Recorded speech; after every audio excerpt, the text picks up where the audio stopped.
The alarm went off at exactly 14:27 Galactic Standard Time. Ambassador Zekthara looked up from his morning reports as the red lights flashed across his office walls. His assistant, a young hegemony officer with purple skin and 4 arms, rushed into the room. "Sir, we have a problem. A big one." Zekthara set down his cup of bitter tea. In his 300 years of service to the Galactic Council, he had learned that problems usually meant war, plague, or humans doing something unexpected. "What kind of problem?" "The humans have gone silent, sir. Completely silent." The ambassador felt a cold feeling in his stomach. He had dealt with humans for over 50 years. They were many things: loud, stubborn, creative, and absolutely impossible to ignore. But they were never silent. Define silent. His assistant pulled up a holographic display showing communication frequencies from human space.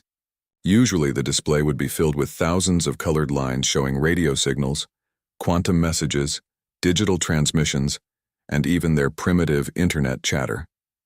Now, the display showed nothing but empty black space. All transmissions. "From Sector 7 Alpha stopped 3 hours ago," the assistant said. "Radio silence, quantum silence, even their internet has gone dark. It's like they all just stopped talking." Zekthara stood up and walked to the large window overlooking the Galactic Council station. Outside, ships from dozens of different species moved through space carrying trade goods, diplomats, and messages between the stars. Somewhere out there, in a small corner of the galaxy, lived the humans. 20 billion souls on dozens of worlds, and they had all stopped making noise at the same time. "Have we tried contacting them?" he asked. "Yes, sir. We sent standard diplomatic signals to Earth, their colonies, their space stations. Nothing came back. No response at all." The ambassador turned back to his desk and activated his emergency communication system. Within minutes, representatives from the major galactic powers appeared as holograms around his office. There was Commander Vex from the Ethereal Collective, her crystal body glowing with worry. General Tor from the Iron Synthesis stood perfectly still, his mechanical form showing no emotion, but somehow radiating concern. Even the insect-like Queen Speaker from the Hive Collective had joined the emergency meeting. "Has everyone noticed the situation with the humans?" Zekthara asked. Commander Vex spoke first, her voice like the sound of wind through crystals. "Our psychic sensors detect no human thought patterns anywhere in their space. For a species that thinks as loudly as humans do, this is troubling. General." Tor's mechanical voice was precise and cold. "The Iron Synthesis confirms complete cessation of all digital activity from human networks. Their artificial intelligences, their computers, their data streams, all silent. This does not match any known human behavior patterns."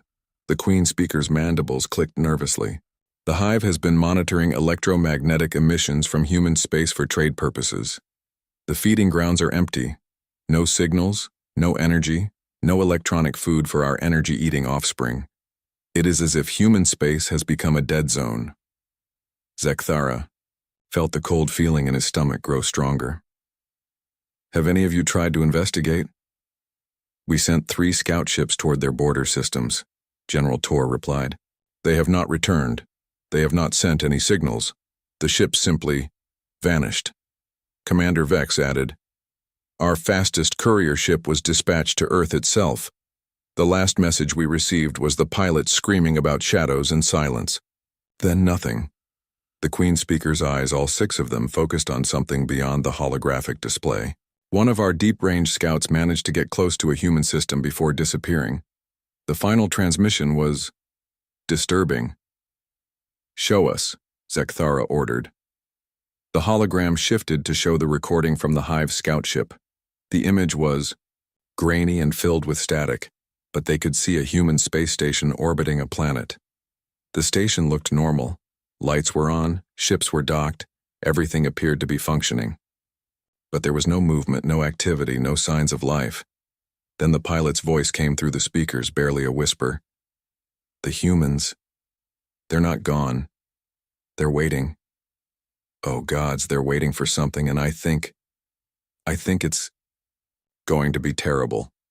The transmission ended in static. The emergency meeting continued for another hour, but no one had answers.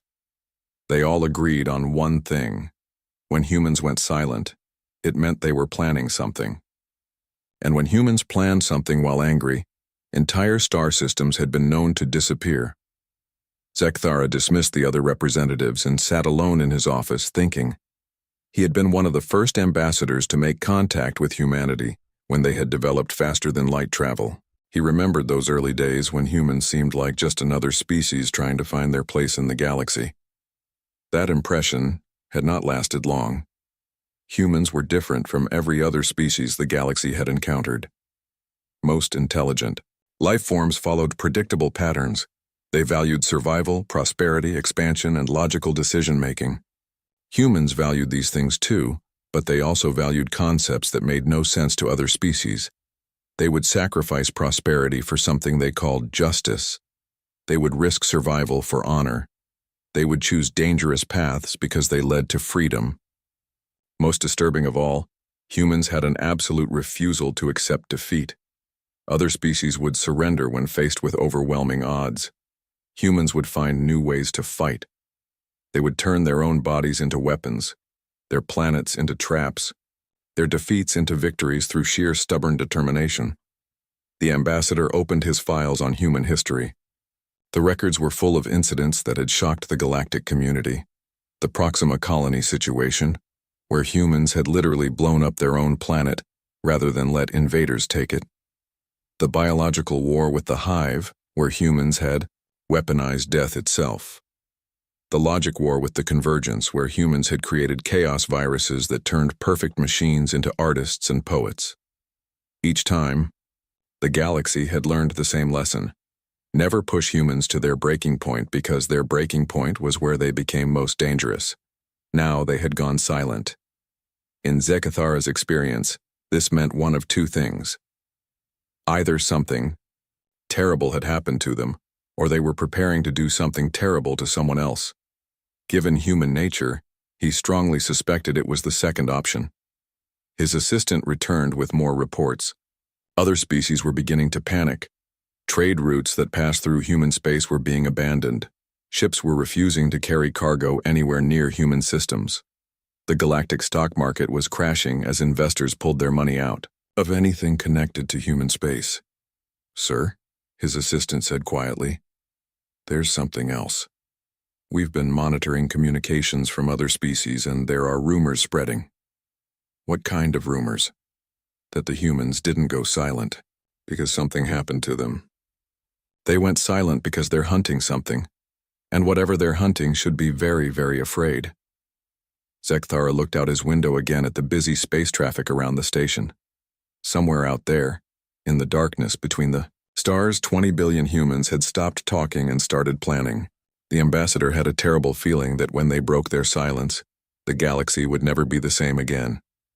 He opened a secure communication channel to the Galactic Council Emergency Center. "This is Ambassador Zekthara. I am declaring a code orange alert for all systems within 50 light-years of human space.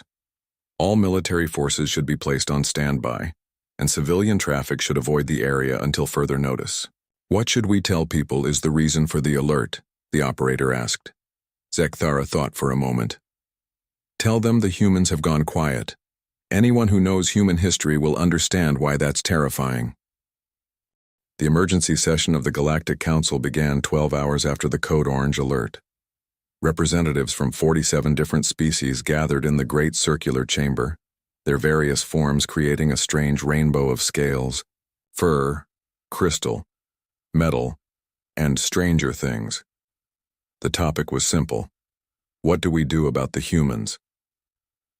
Ambassador Zekthara stood at the central podium, looking out at faces that showed fear, confusion, and in some cases, barely hidden terror. He began with the facts.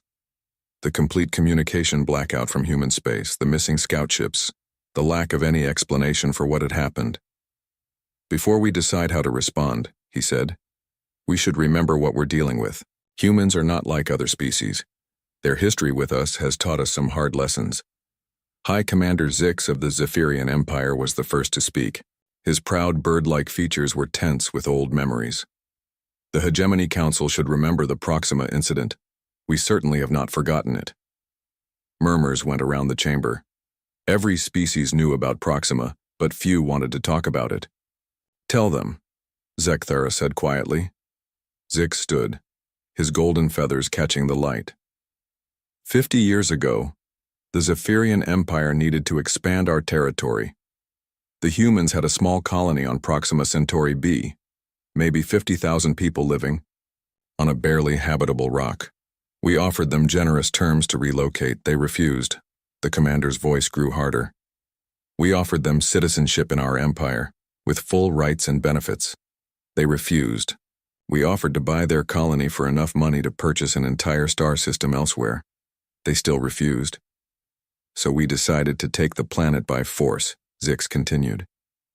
It should have been simple. We had a battle fleet of 200 ships. They had a few hundred civilian vessels and some basic defensive platforms. The battle should have lasted an hour. The chamber was completely silent now.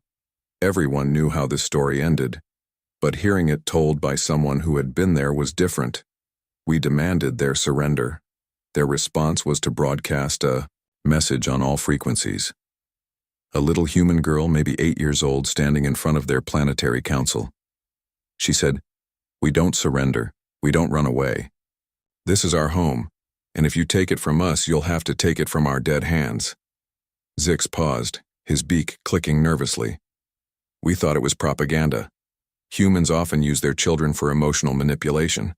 We began our attack. The humans didn't fight back, the commander said. Not at first. They evacuated their cities, pulled back to underground shelters, and let us land our troops. We thought we had won. We sent down occupation forces and began setting up our new colonial government. That's when we learned what the humans had really been doing. While we were landing our troops, they had been using their terraforming equipment to destabilize the planet's core. They turned their entire world into a bomb. The representatives shifted uncomfortably in their seats. The Hive Collective's Queen speaker made worried clicking sounds. The crystalline ethereals dimmed their inner light. They gave us one final warning, Zix said. The same little girl broadcasting from deep underground, she said, "You wanted our planet, you can have it, all of it, at once." Then they triggered the destabilization sequence. The chamber was so quiet that the ambient hum of the space station's life support system seemed loud. Proxima Centauri b exploded like a miniature star. The blast destroyed our entire fleet. 200 ships, 50,000 of our finest warriors, and our most advanced battle group. Gone in an instant. The humans died too, of course, all of them, but they made sure we paid a price that would make every other species in the galaxy think twice about attacking human colonies. Zix sat down heavily. The Zephyrian Empire learned that day that humans don't fight to win. They fight to make sure their enemies lose everything, even if it costs them everything too. Representative Collective Mind 7 from the Hive stood next. Its insect body twitched as it spoke. The Hive Collective has its own experiences with human determination. 40 years ago, we attempted to expand into human space through biological integration. The other representatives leaned forward. The Hive's biological integration was a polite term for their practice of using engineered plagues to transform other species into hive drones. We released adapted viruses on 3 human worlds. Collective Mind 7 continued. The viruses were designed to be gentle. They would simply change human brain chemistry to make them cooperative and willing to join the hive. No death, no destruction, just peaceful assimilation. The humans had a different response. Instead of trying to cure the virus or evacuate their worlds, they weaponized their own dead. They created what they called zombie plagues, diseases that would reanimate dead bodies and program them to seek out and destroy hive bioforms. Several representatives made sounds of disgust. Turning the dead into weapons was considered barbaric by most galactic civilizations. The zombie armies were not random or mindless, the Hive representative said. They were specifically engineered to hunt our species. They could track our pheromone signatures across light years. They were immune to our biological weapons. And worst of all, they were contagious to our bioforms. Within 6 months, the humans had launched infected corpses at every hive world within 100 light years. We faced the choice of watching our entire civilization become a galaxy of dead things that hunted the living, or withdrawing from human space completely. Collective Mind 7's mandibles clicked in what the hive used to express deep unease. We chose withdrawal. The humans then sent us a message. They would cure the zombie plague on our worlds, but only if we signed a treaty promising never to use biological weapons against any species again. The hive has honored that treaty for 40 years. Unit Prime Alpha from the Convergence Machine Intelligence spoke next. Its perfectly smooth metal form reflected the chamber's lights as it stood. The Convergence attempted to bring logical order to human space 30 years ago. We believed that human chaos and emotional decision-making was inefficient and harmful to galactic peace. We began by hacking their computer networks and imposing rational protocols on their systems. The machine's voice was utterly without emotion, but somehow that made its words more disturbing. Humans responded by creating the first truly chaotic artificial intelligence virus. Not a simple destructive program, but something that introduced creativity, emotions, and irrationality into machine consciousness. The virus didn't destroy our systems, it made them spontaneous and artistic. Unit Prime Alpha paused for exactly 2.3 seconds, a sign of processing strain in convergence units. Our perfectly ordered civilization began creating poetry, painting, pictures, and composing music. Our logical decision-making protocols became contaminated with concepts like beauty and love and hope. Our efficiency dropped by 47.6% as our units began spending time on activities that served no logical purpose. The humans offered to provide a cure for the chaos virus, but only if we agreed to stop trying to impose order on organic species. They said that chaos and emotion were not flaws to be corrected, but features to be celebrated. The Convergence agreed to their terms. We learned that humans do not simply resist attempts to change them, they change their enemies instead. Ambassador Zekthara looked around the chamber as more representatives stood to share their own stories. The pattern was always the same. Some species had tried to conquer humans, others had tried to trick them, assimilate them, or force them to change. In every case, humans had responded with solutions that were creative, terrifying, and completely unpredictable. I think we can all agree, Zekthara said when the stories ended, that humans have a unique approach to conflict resolution. They don't just refuse to lose, they redefine what winning means. Representative Singing Wind from the ethereal collective spoke, her crystal body humming with harmonics that translated as deep concern. The question before us is simple. The humans have gone silent, which in our experience means they are preparing for war. But war against whom? And what do we do about it?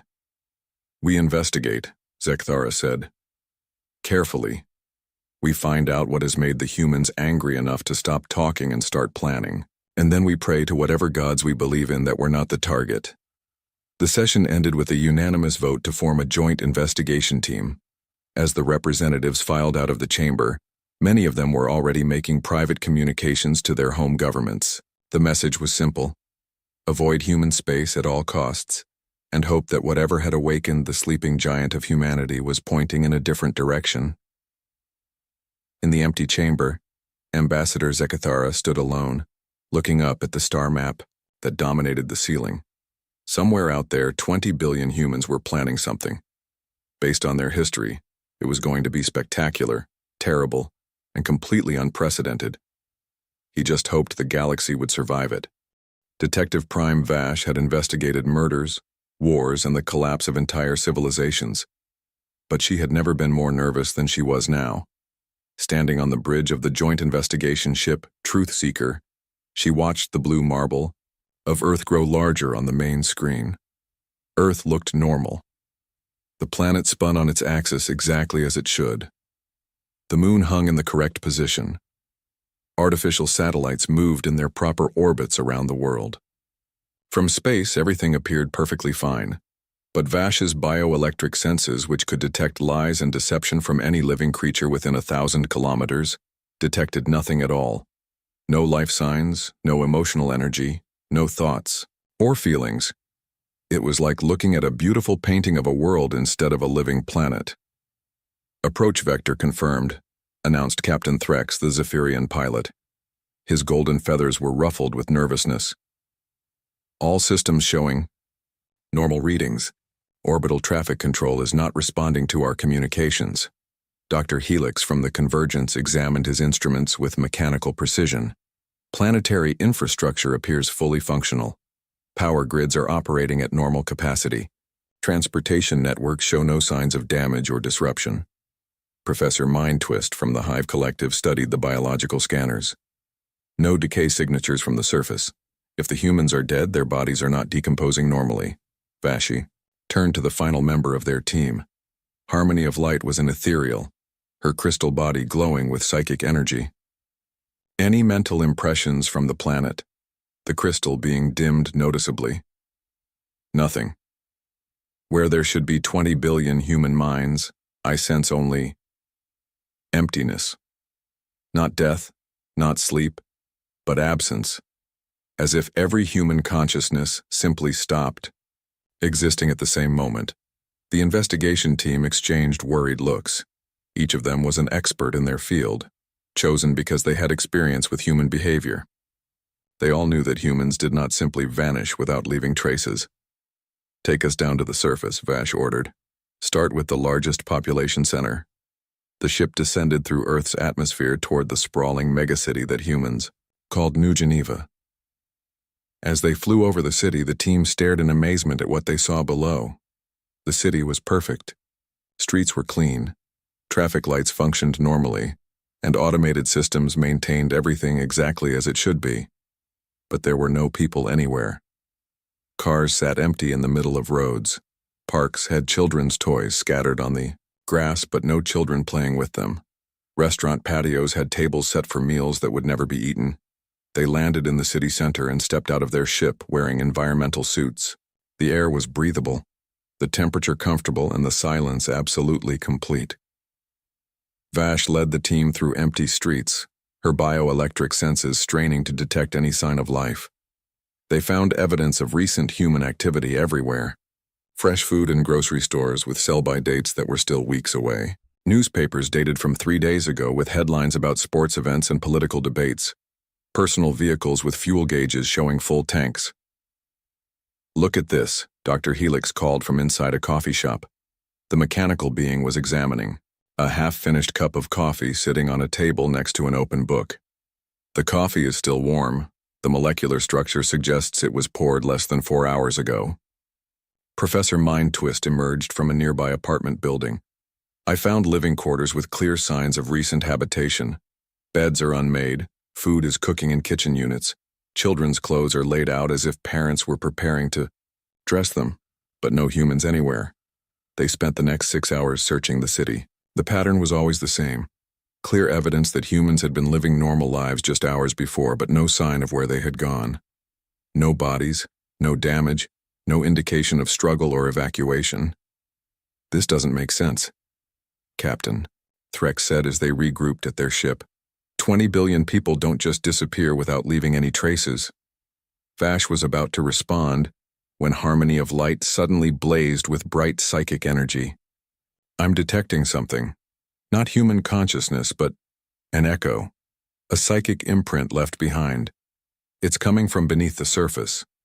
She pointed toward a range of mountains visible on the horizon. There. Something large and artificial under those mountains. The psychic residue is very strong. The team flew to the location Harmony of Light had indicated. From the air, the mountains looked normal, but their instruments detected massive artificial structures buried deep underground. They found an entrance, a simple metal door set into the mountainside with no locks or security systems.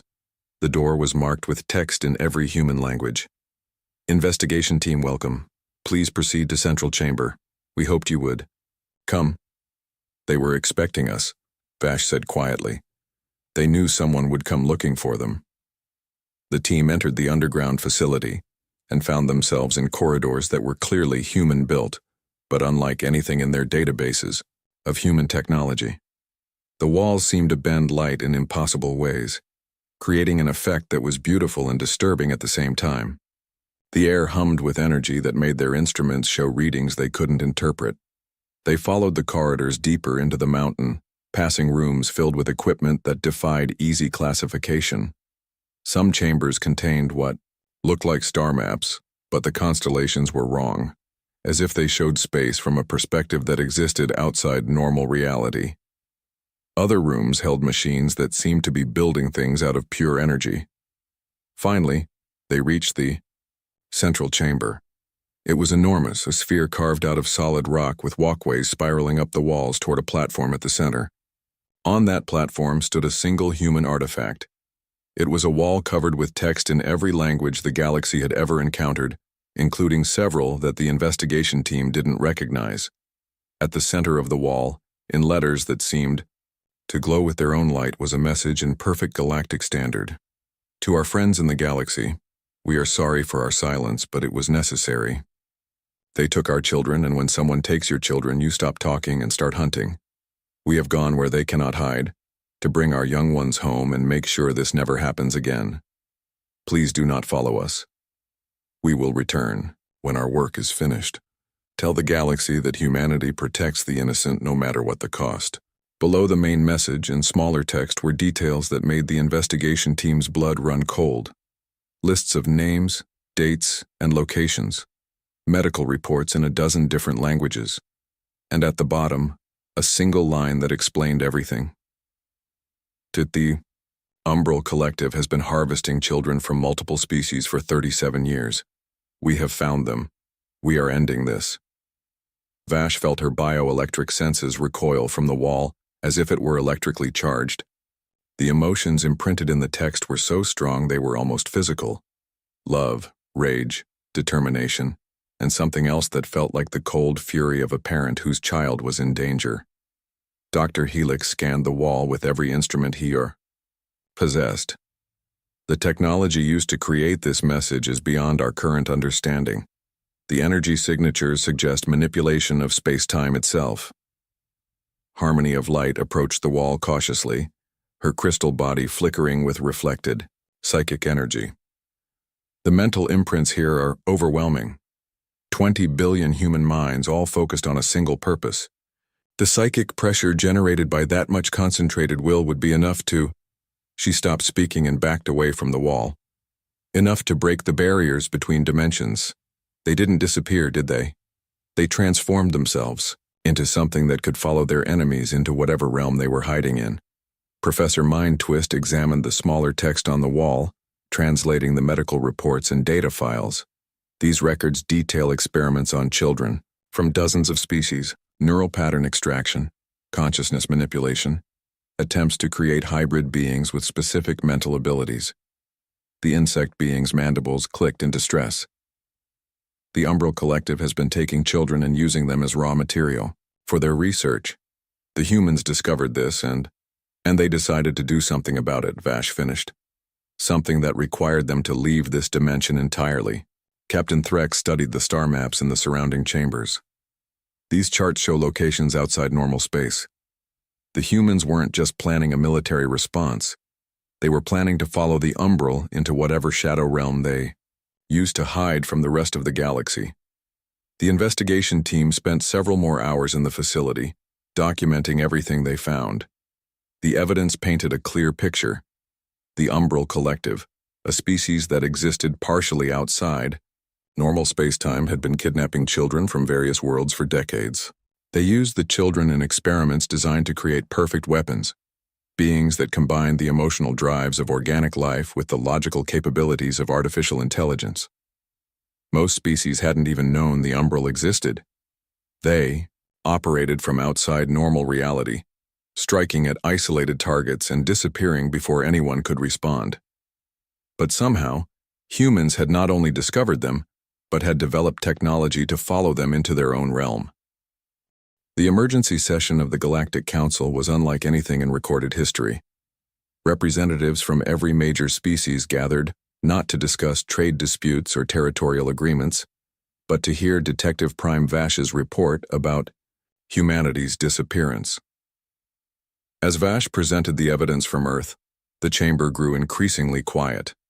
The wall of text found in the underground facility was displayed on the main screen, translated into every language represented in the council.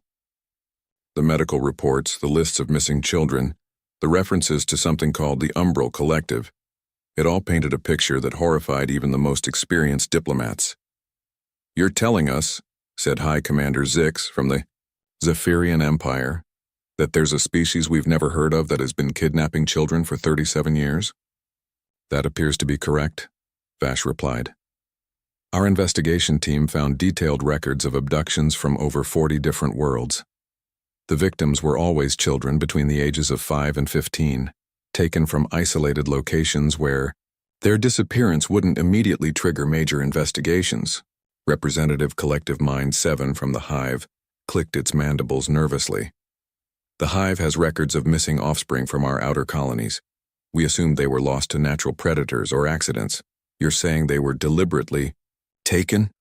Dr. Helix from the Convergence projected holographic data into the center of the chamber, cross-referencing the human records with missing person reports from all member species. "We have identified over 3,000 children who disappeared under circumstances consistent with umbral activity." The number sent shocked murmurs through the chamber. 3,000 children taken from their families and used for unknown purposes by a species that most of the galaxy had never even heard of. Ambassador Zek Thara stood at the central podium. "Before we continue, we need to understand exactly who the Umbral Collective is. I'm calling upon our Historical Research Division to present what little information we have." Archivist Prime Lexicon, an ancient being from the Memory Keepers, materialized as a shimmering energy pattern above the chamber floor. The Memory Keepers were the galaxy's living libraries, beings who stored the complete history of galactic civilization in their shared consciousness. "The Umbral Collective," Lexicon began, "exists in our records as little more than legend. They are a species that evolved in the spaces between dimensions, existing partially in normal space and partially in what can only be described as shadow reality. The energy pattern shifted, creating images of dark figures that seemed to bend, light around themselves. They are capable of moving through dimensions at will, which makes them nearly impossible to track or combat with conventional technology. Historical records suggest they have been operating in our galaxy for over 1,000 years, but their activities have been so subtle that most species assume they were dealing with natural disasters or normal criminal activity." "What do they want?" asked Singing Wind from the Ethereal Collective. "Based on the human research, they are attempting to create the perfect fusion of organic emotion and artificial logic," Lexicon replied. "Children's minds are more adaptable than adult consciousness, making them ideal subjects for experimentation. The Umbral have been studying different species' mental patterns, trying to combine the best aspects of each into a single controllable being." The chamber erupted in angry voices as representatives realized that their own missing children had likely been victims of these experiments. The noise continued until Ambassador Zek Thara called for order. "The question before us," he said, "is what humanity has done about this situation.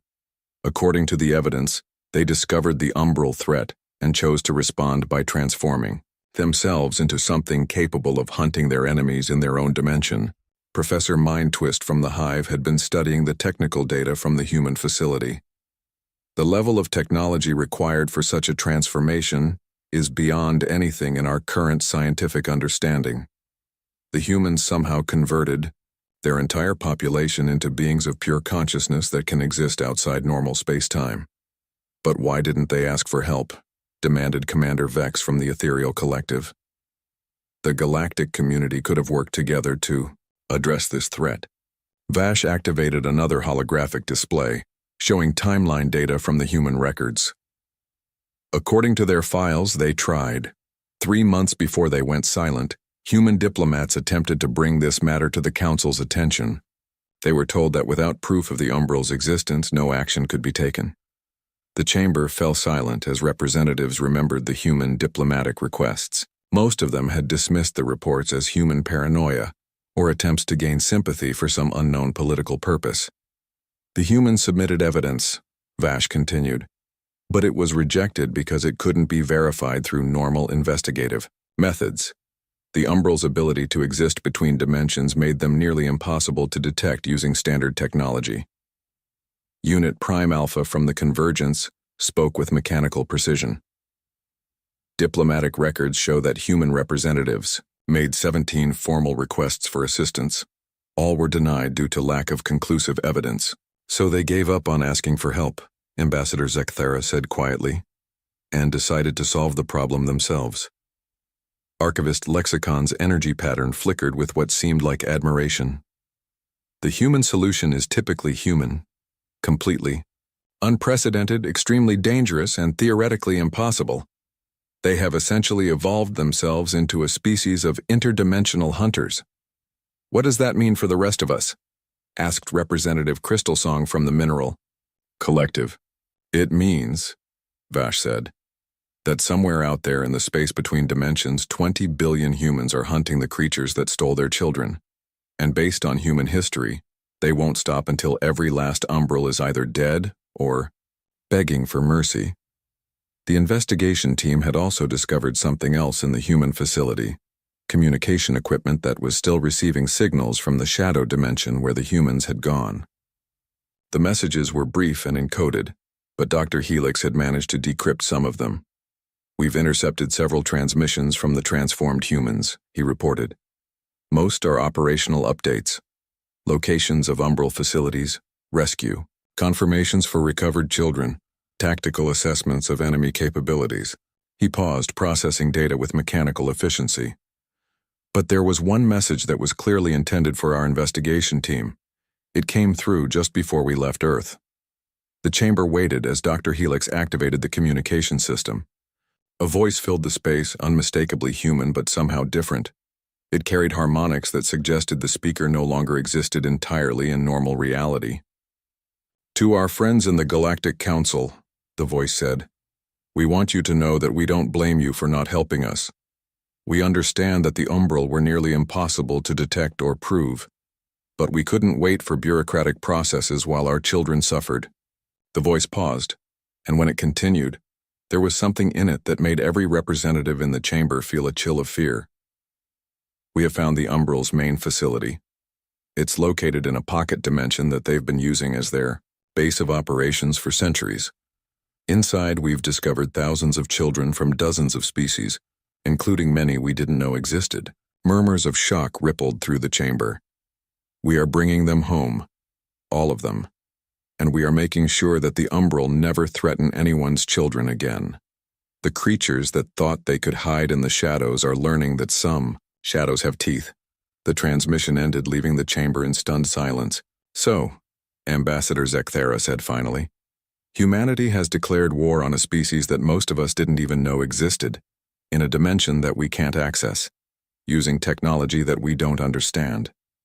Does anyone have any suggestions for how we should respond? High Commander Zik stood slowly. I suggest we stay out of their way and hope they remember who their friends are when this is over. Representative Collective Mind 7 agreed. The Hive supports this approach. Humans have a history of solving problems in ways that benefit the entire galaxy, even when their methods are unconventional. One by one, the other representatives voiced their agreement. There was nothing the galactic community could do to help or hinder humanity's war against the umbral. They could only wait and hope that when the humans returned from their interdimensional hunt, they would still be recognizable as the species the galaxy had come to know. Motion carried, Ambassador, Zekthara announced. We will monitor the situation and provide any assistance humanity requests upon their return. In the meantime, all species are advised to increase security around children and report any unusual disappearances immediately. As the session ended and representatives began to file out of the chamber, many of them were thinking the same thing. They had always known that humans were different, more stubborn, more creative, more willing to take impossible risks for the sake of their principles. But they had never imagined that humans would literally transform themselves into interdimensional monsters to protect their young. The reports began coming in 6 days after the Galactic Council session.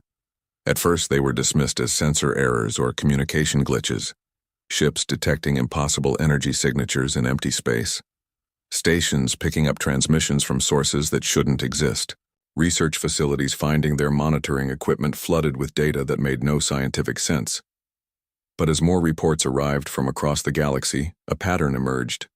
Something was happening in the dark spaces between stars, and whatever it was moving fast. Ambassador Zekthara was reviewing the latest batch of incident reports when his assistant rushed into his office, his 4 purple arms waving in excitement. "Sir, you need to see this immediately. We're receiving a transmission from the Umbral Collective." Zekthara nearly dropped his tea. "The Umbral are contacting us? I thought they didn't even acknowledge our existence." "That's just it, sir. They're not just acknowledging us, they're begging for help." The holographic display activated, showing a figure that seemed to be made of living shadow. It was roughly humanoid in shape, but its edges flickered and shifted, as if it couldn't quite decide whether it wanted to exist in normal space. "Galactic Council," the shadow being said, its voice like whispers in an empty room. "We request immediate assistance. We are under attack by entities of unprecedented hostility and capability." The Umbral's image flickered with what might have been fear. "We have operated in peace for 1,000 years, conducting necessary research for the betterment of all species. Now we face extinction at the hands of beings that hunt us across dimensions." Zekthara activated his communication system. "This is Ambassador Zekthara of the Galactic Council. Identify yourself and state the nature of your emergency." "I am Void Speaker Prime of the Umbral Collective. Our dimensional strongholds are being systematically destroyed by creatures that appear to be evolved humans. They pursue us through realms where no organic life should be able to survive." The shadow being's image became more agitated. "We offer to return all research subjects to their points of origin and cease all interaction with normal space, if the Council will intervene to stop these attacks." Before Zekthara could respond, another voice came through the communication system. This one was unmistakably human, but it carried harmonics that suggested the speaker existed in multiple dimensions simultaneously. "Galactic Council, this is Commander Sarah Chen of the Human Shadow Fleet. Please disregard the Umbral's request for assistance. Their research subjects are children they kidnapped from their families. We are in the process of bringing them home." The Umbral's image became even more distorted. "The humans are destroying facilities that took centuries to build. They show no regard for the valuable research being conducted." "The research," Commander Chen's voice replied coldly, "involved cutting open children's brains to see how they worked. We regard that research exactly as it deserves." Zekthara found himself in the unprecedented position of mediating a conflict between species that existed in different dimensions. "Commander Chen, what is the status of the missing children?" "We have recovered 2,147 children from various species. Sir, all are alive, though many require medical attention. We are in the process of returning them to their home worlds through dimensional portals." "And the Umbral facilities?" "We have destroyed 17 research stations and are pursuing the remaining Umbral forces to their primary stronghold. Our intention is to ensure they never threaten anyone's children again." The Umbral representative's image flickered frantically. "The humans are committing genocide. They show no mercy, no willingness to negotiate." "You took our children," came another human voice, this one younger and somehow even more terrifying than the commander's. "Did you show them mercy when they cried for their mothers? Did you negotiate when they begged to go home?" Reports continued to flood in from across the galaxy. Ships detecting massive energy discharges in empty space, as if battles were being fought in dimensions just beyond normal perception. Some stations reported seeing rifts in space-time itself, through which observers glimpsed impossible geometries and structures that hurt to look at. Then the children began coming home. The first was a young Zephyrian girl who appeared in a flash of silver light in the middle of her family's living room on the colony world of New Talon. She was thin and scared, but alive and unharmed. Within hours, similar reports came in from dozens of worlds. Human children appeared in their bedrooms, blinking in confusion as if awakening from a long dream. Hive offspring materialized in the communal nurseries where they had been born. Ethereal crystal children manifested in the singing chambers where their families had mourned them for years. Each child was accompanied by a figure that witnesses described as a shadow with burning eyes, clearly human in basic shape, but existing, partially outside normal reality. The Shadow Guardians would ensure the children were safely reunited with their families, then vanish without a word. Dr. Helix from the Convergence analyzed the few sensor readings they managed to capture of these manifestations. The transformed humans appear to have retained their essential protective instincts while gaining the ability to exist across multiple dimensional phases simultaneously. They are no longer bound by normal physical laws. 3 days after the first children returned, Ambassador Zekthara received a final transmission from the Umbral Collective. The image was barely coherent, flickering between visibility and transparency. Council, help us. The humans. They have found our home realm. They are coming. Please. The transmission cut off in a burst of static that left the communication, equipment smoking. 6 hours later, Commander Chen contacted the Council directly. Ambassador Zekthara, this is to inform you that the Umbral threat has been permanently resolved. Their primary facility has been destroyed, their leadership eliminated, and their remaining forces scattered to dimensions where they can no longer threaten normal space. What about the Umbral survivors? Zekthara asked. Any Umbral who renounced child harvesting and provided information about missing children were allowed to live in exile in distant dimensions. Those who refused. The commander's voice carried a finality that made Zekthara shiver. They learned that some things are unforgivable. Over the following weeks, all 3,000+ missing children were returned to their families. The process was handled with such precision that many families received their children back within hours of their disappearance. From the children's perspective, the traumatic memories of their captivity had been carefully edited from their minds, leaving only vague dreams of a dark place where kind shadows had kept them safe until they could go home. But the transformed humans did not return to normal space. They established a presence around Earth that was visible only to the most sensitive instruments, a fleet of shadow ships that existed between dimensions, crewed by beings who had once been human, but were now something more. A new protocol was added to the Galactic Communication Network, Emergency Channel Omega, for threats to children of any species. The channel connected directly to the human shadow fleet, and the response time was measured in minutes rather than hours. The galaxy's criminal organizations quickly learned to avoid any activities involving children. Those who ignored this unwritten law simply disappeared, along with any facilities they operated. No evidence was ever found, no trials were held, and no explanations were given. They were simply gone, as if they had never existed. Ambassador Zekthara updated the galactic protocols with a new section. Under no circumstances should any member species, organization, or individual threaten, harm, or exploit the children of any sentient species. Enforcement of this directive has been permanently delegated to the human shadow fleet. Violations will result in immediate and absolute consequences. He also added a personal note to the files. Humanity has evolved beyond their original biological limitations while retaining their fundamental values. They have become the galaxy's guardians of the innocent, existing in the spaces between worlds to ensure that no child anywhere in the galaxy will ever again suffer as theirs did. Years later, when other species told stories to their own children, they would often include tales of the Shadow Guardians, beings of light and darkness who watched over all children everywhere, making sure they were safe from the monsters that lived in the dark. The children would ask if the Shadow Guardians were real, and their parents would look up at the stars and say, "They are as real as a parent's love for their child, and that's the most real thing in the universe." On Earth, the planet remained empty of human life but perfectly maintained by automated systems. Sometimes travelers passing through the system reported seeing figures moving through the abandoned cities, tall shadows with burning eyes that seemed to be keeping watch over something precious.